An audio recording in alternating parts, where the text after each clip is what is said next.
Merħba fil-programm Maltese Down Under, jiena Marlene Scicluna insellmilkom. Fl-ewwel taqsima tagħna llum ser nitkellmu ma' Dr Gioconda Schembri li ser tniedi l-ewwel pubblikazzjoni tagħha dwar 3 irġiel Maltin li kienu Anzacs. Mal-President tal-Klabb tal-Futbol tal-George Cross, Jamie Ketkuti, ser nħarsu lura lejn l-istorja tal-klabb. U fl-aħħar nett ser niltaqgħu ma' Mario Laus, sit ta' ristorant Mediterranju fis-subborg ta' Canterbury. Nibdew il-programm bl-istorja ta' 3 irġiel Maltin li kienu Anzacs.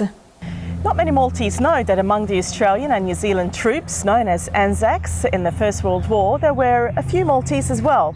Today we're with Dr Gioconda Schembri, who will be talking about a publication that is coming out most probably later on this year. My book is called 3 Anzacs from Malta, and as the name suggests, it tells the story of 3 young Maltese men who in 1911 and 1912, because they came into separate groups, they migrated to Australia.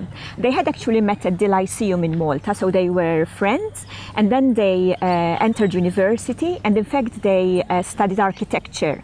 However, unfortunately, after they graduated, they couldn't find any work in Malta, so they set their sights further afield, and they came to Australia. They settled in Perth, and there at first they had a few teething problems because their university qualifications unfortunately were not recognized.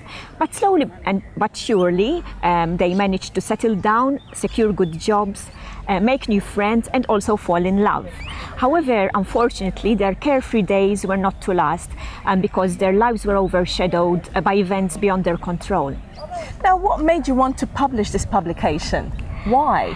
Because this is your first publication, isn't it? Yes, it is. Well, these 3 men really captured my heart.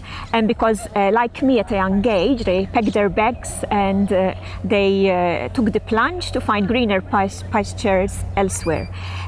So I really wanted to give them a voice, to tell their story. Also, I think when we talk about wars, and in this instance the First World War, we talk about statistics, and statistics reduce people to numbers. Whereas these people, these young men, were men of flesh and blood. So is this book about their story, about their migration story, or is it about their Anzac adventure? Well, let's not call it an adventure, but their Anzac experience. It actually covers a bit of everything.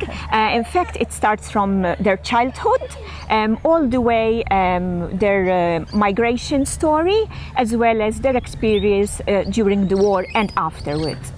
And I know that you have managed to even contact their families and you spent time with their families. How was that for you as the author of this book, and also for them meeting you who is writing, you know, the author who is writing the actual story? It was amazing, and I don't think it was a coincidence that I managed to trace the families. I had come across the names of Charles, Valdemar and Dentney in the book by the late John Mitzi, Gallipoli, the Malta Connection. But there was only a small paragraph about them, and they really intrigued me, and I wanted to know more. I contacted the National Archives in Canberra, and I got their service record. And from there, I managed, that's where all the contacts and links started.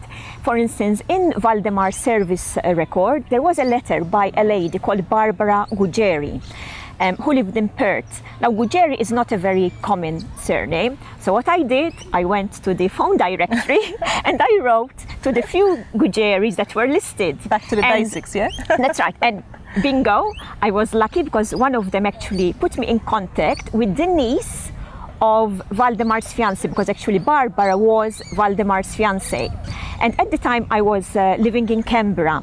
And luckily enough, Barbara's niece, the fiancé's niece, only lived 2 hours away from Canberra. So I was lucky. I visited her home, and she was a mine of information. She had Valdemar's war diary, she had photos, she had letters, and also it was amazing that then when I met Valdemar's family in Malta, they actually had the same copies of photos that the lady in Australia had. But also the lady had photos of their family that they had never seen. And in fact, this story, it's really amazing because now the 2 families are back in contact again. So how long ago did you start working on this publication? And after all, is there a message that you want it to come through from this publication? Yes, this has been a project long in the making, because I actually started the research about 15 years ago. Wow. But with research, it's hard to know when to stop. That was my main issue, because more information comes up and it's hard to know where you're going to draw the line. Now, there are a few messages that I would like to convey through my book. The first one I've already touched upon, which is basically that I wanted to give a voice to these men, so that they're not just reduced to mere numbers or mere names inscribed on a cold marble. Another message is about the futility of war. Because the First World War, everybody used to think that it's going to be the war to end all wars.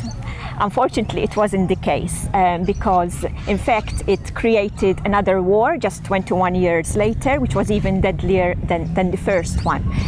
So that's another message that I wanted to convey. The third message is I wanted to show Malta's role in the First World War.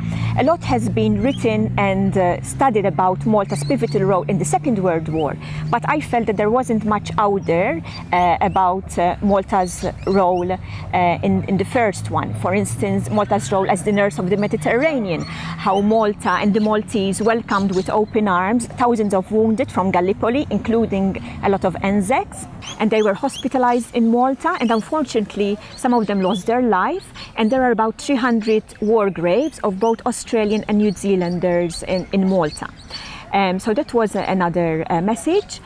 I also wanted to highlight the strong links between Maltese and Australians, because I think this era of history, the fact that there were a number of Maltese that had migrated to Austria and they joined the Anzacs, the fact that Australians were welcomed in Malta, and also that a lot of Maltese, forming part of the Maltese Labour Corps, served side by side with the Anzacs in the Dardanelles, I think that continues to build upon our already strong friendship.